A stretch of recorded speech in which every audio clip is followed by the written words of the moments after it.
काशी सांसद प्रतियोगिता के पुरस्कार वितरण कार्यक्रम में आज हम सबको अपना मार्गदर्शन और आशीर्वाद प्रदान करने के लिए मंच पर उपस्थित काशी के लोकप्रिय सांसद, देश के यशस्वी प्रधानमंत्री और दुनिया के सबसे लोकप्रिय राजनेता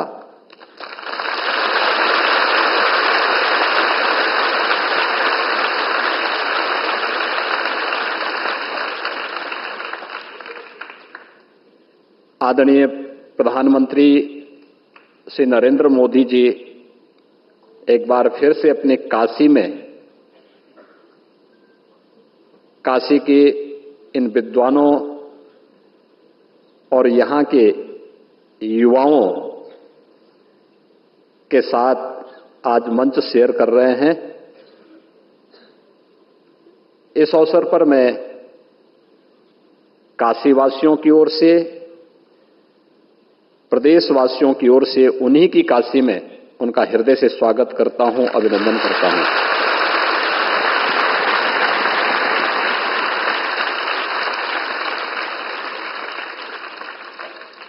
आदरणीय प्रधानमंत्री जी का काशी में आगमन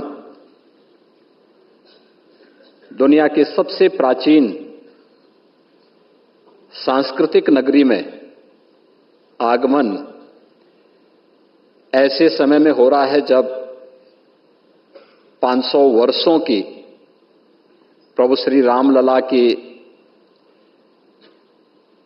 वनवास के उस कालखंड को समाप्त करके उन्होंने अयोध्या धाम में प्रभु रामलला को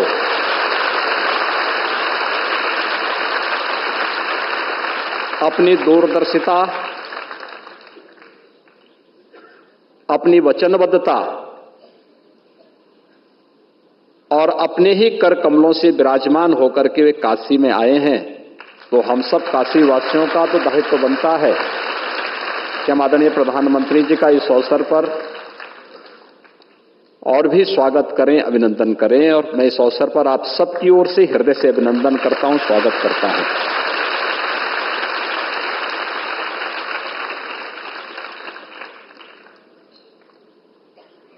अयोध्या धाम के साथ ही संयुक्त अरब अमीरात में पहला हिंदू मंदिर बना है।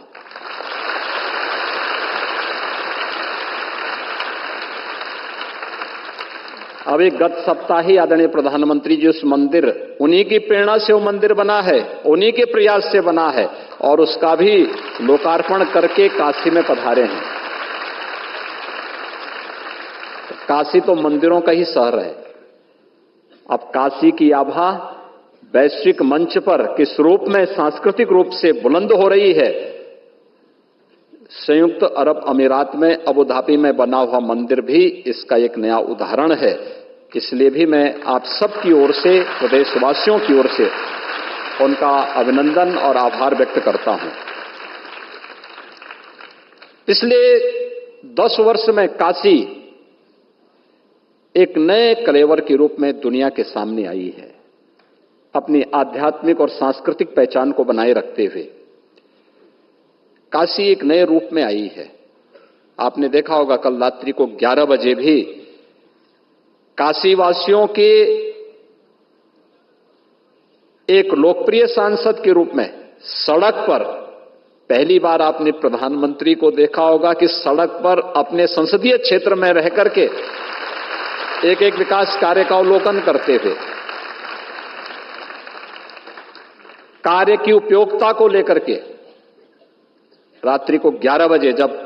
दुनिया सोती है तब प्रधानमंत्री जी जग करके आप सबके हित के लिए किस रूप में कार्य कर रहे थे, या रात्रि को 11 बजे आपने रात्रि को देखा होगा। और इस दौरान भी एक राजनेता कैसे जनमानस का विश्वास अर्जित कर सकता है। विकास के साथ साथ काशी को एक नया रूप तो दिया ही, लेकिन हर एक तबके को एक मंच देना। पहली बार देश के जनप्रतिनिधियों के सामने एक उदाहरण, ये सांसद खेलकूद प्रतियोगिता भी होनी है, सांसद सांस्कृतिक कार्यक्रम की प्रतियोगिता भी होनी है, संस्कृत वेद की प्रतियोगिता भी होनी है और साथ साथ फोटोग्राफी की भी प्रतियोगिता होनी है, क्योंकि फोटो बहुत कुछ कह देता है। ये सभी प्रकार की प्रतियोगिताओं को समेटे हुए आज अपना मार्गदर्शन प्रदान करने के लिए स्वयं प्रधानमंत्री जी का आशीर्वाद यहां पर हम सबको प्राप्त हो रहा है। इस अवसर पर मंच पर उपस्थित हैं भारतीय जनता पार्टी के प्रदेश अध्यक्ष और विधान परिषद के माननीय सदस्य चौधरी भूपेंद्र सिंह जी, काशी विश्वनाथ न्यास परिषद के अध्यक्ष प्रोफेसर नागेंद्र पांडे जी, काशी विद्वत परिषद के अध्यक्ष प्रोफेसर वशिष्ठ त्रिपाठी जी, प्रदेश सरकार के मेरे साथ सहयोगी मंत्रीगण श्री रविंद्र जायसवाल जी, श्री दयाशंकर मिश्र दयालु जी, माननीय विधायक डॉक्टर नीलकंठ तिवारी जी और माननीय विधायक श्री सौरभ श्रीवास्तव जी, उपस्थित काशी के हमारे सभी विद्वज्जन, नौजवान साथियों, में इस पूरे कार्यक्रम को सचमुच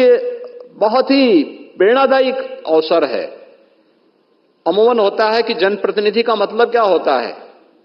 बहुत होता है कि वो अब विकास के लिए एक प्रयास कर लेता है, हो न हो वह अपना एक उसका होता है, लेकिन नियमित रूप से एक सांसद के रूप में, एक जनप्रतिनिधि के रूप में काशी से जुड़ाव, काशी वासियों के हितों के लिए कार्य करना, काशी की पुरातन आध्यात्मिक और सांस्कृतिक विरासत को वैश्विक मंच पर एक नई प्रतिष्ठा प्रदान करना और साथ साथ इन तमाम प्रकार की प्रतियोगिताओं के माध्यम से समाज के अलग अलग तबके के लोगों को जोड़ करके उन कार्यक्रमों को एक नया स्वरूप प्रदान करके काशी और जो काशी हिंदू विश्वविद्यालय के स्वतंत्रता संग्राम सेनानी इस सभागार में हम एकत्र हैं, तो सरदेव मालवीय जी की इस विरासत को सर्व विद्या की राजधानी काशी होगी, तो यह कार्यक्रम भी उसी का एक मूर्त रूप है जिसमें आज आदरणीय प्रधानमंत्री जी का सानिध्य प्राप्त हो रहा है। मैं इस अवसर पर आदरणीय प्रधानमंत्री जी का एक बार फिर से आप सभी काशीवासियों की ओर से, प्रदेशवासियों की ओर से, प्रदेश को भी और काशी को भी अपनी तमाम व्यस्तताओं के बावजूद, देश की, दुनिया की तमाम व्यस्तताओं के बावजूद निरंतर अपना सानिध्य और आशीर्वाद प्रदान करने के लिए हृदय से आभार व्यक्त करते हुए हृदय से अभिनंदन और स्वागत करता हूं। धन्यवाद। जय हिंद।